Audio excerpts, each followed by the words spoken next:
Hello students, welcome to the class of computer for class 5th. This is the book of computer and the name of the book is Active Computer.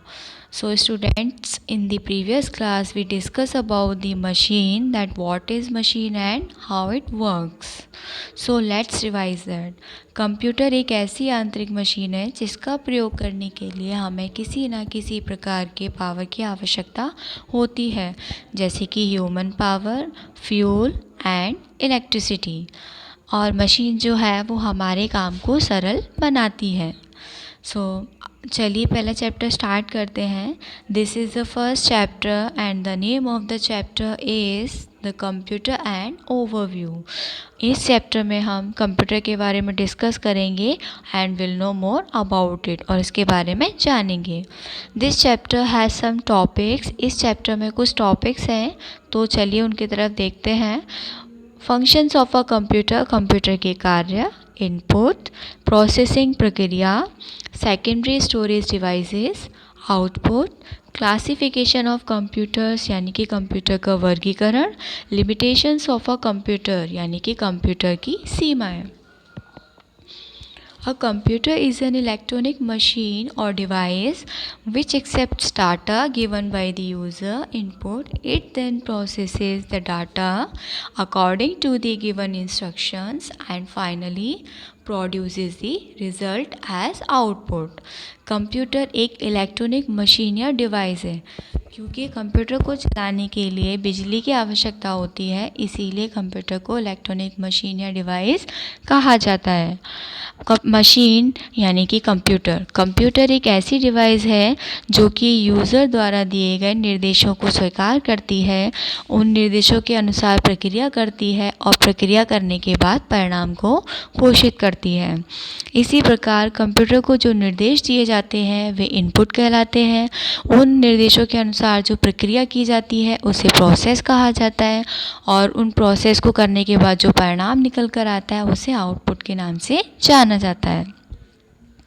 For example, चाय का तैयार करना, चाय को बनाना। जैसे कि अगर आपको चाय बनानी है तो चाय बनाने के लिए आप सबसे पहले क्या करेंगे, चाय से रिलेटेड सारे सामग्री को तैयार करेंगे, इकट्ठा करेंगे। इकट्ठा करने के बाद आप उनके साथ क्रिया करेंगे यानी कि प्रक्रिया करेंगे। क्या प्रक्रिया करेंगे?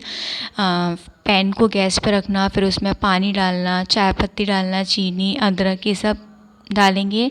उसके बाद बॉईल करेंगे। बॉईल करने के बाद हमारी चाय तैयार हो जाएगी। हमने चाय बनाने के लिए जो सामग्री इकट्ठी की थी वो तो हो गई हमारी इनपुट। हमने जो चाय बनाई वो हो गई प्रोसेस, और जो चाय बनकर तैयार हुई वो हो गई आउटपुट। चलिए एक और एग्जांपल लेते हैं, जूस का तैयार करना। अगर हमें जूस तैयार करना है तो पहले हम सारी सामग्री को रेडी करेंगे, कलेक्ट करेंगे, जैसे कि फ्रूट्स, वाटर, जूसर। इसके बाद हम क्या करेंगे, हम वेजिटेबल या फ्रूट है उसको धोएंगे। उनको धोने के बाद जूसर में डालेंगे। जूसर में डालने के बाद हमारा फिर जूस तैयार हो जाएगा। तो हमने जूस के लिए जो भी सामग्री इकट्ठी की थी वो हो गई इनपुट, हमने जूस बनाया वो हो गई प्रोसेस, और जो जूस बनकर तैयार हुआ वो हो गई हमारी output. A normal computer needs the following hardware to work. एक कंप्यूटर को कार्य करने के लिए इन डिवाइसेस की आवश्यकता होती है, इन हार्डवेयर्स की आवश्यकता होती है।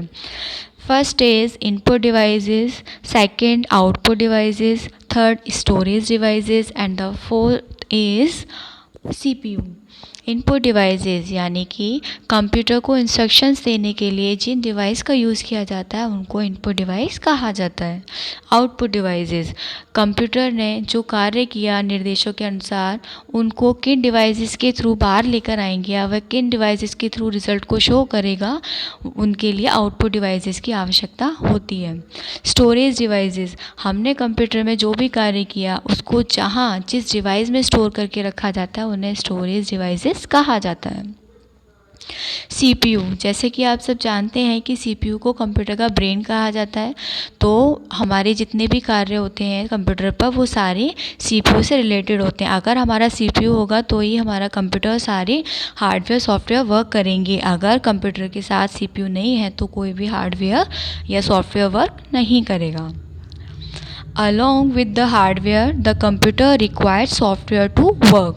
यानी कि हार्डवेयर के अलावा कंप्यूटर को कार्य करने के लिए सॉफ्टवेयर की भी आवश्यकता होती है. अगर हमारे पास हार्डवेयर्स हैं और सॉफ्टवेयर नहीं है तो हमारे पास जो हार्डवेयर हैं उनकी भी कोई वैल्यू नहीं है. अगर हमारे पास सॉफ्टवेयर्स हैं लेकिन हार्डवेयर नहीं है तो वहाँ सॉफ्टवेयर्स की भी कोई वैल्यू नहीं है. तो इस प्रकार एक कंप्यूटर पर कार्य करने के लिए दोनों कंप्यूटर सिस्टम के लिए दोनों ही चीज़ों का होना आवश्यक है, हार्डवेयर और software. A set of instructions written in any computer language is known as a program. यानी कि निर्देशों का एक ऐसा सेट जो कि कंप्यूटर की भाषा में लिखा जाता है उसे प्रोग्राम कहा जाता है. यानी कि अगर हमें कंप्यूटर को कोई इंस्ट्रक्शन देना है, कोई निर्देश देना है तो वो ऐसा होना चाहिए, इस भाषा में होना चाहिए जिससे कि कंप्यूटर समझ सके. Program are stored in the computer's memory. और जो भी प्रोग्राम होते हैं जितने भी वो कंप्यूटर की मेमोरी में संग्रहित होते हैं, कंप्यूटर की मेमोरी में ही सेव होते हैं. नेक्स्ट, पहले हम ये जानेंगे कि हार्डवेयर और सॉफ्टवेयर होते क्या हैं. Computer has two major parts. यानी कि कंप्यूटर के दो मुख्य भाग होते हैं, hardware and software. First is hardware and the second is software. Both parts are essential for the working of a computer. यानी कि कंप्यूटर पर कार्य करने के लिए दोनों का होना बहुत ही आवश्यक है. तो चलिए जानते हैं पहले hardware. The parts of a computer which you can touch and feel are called hardware.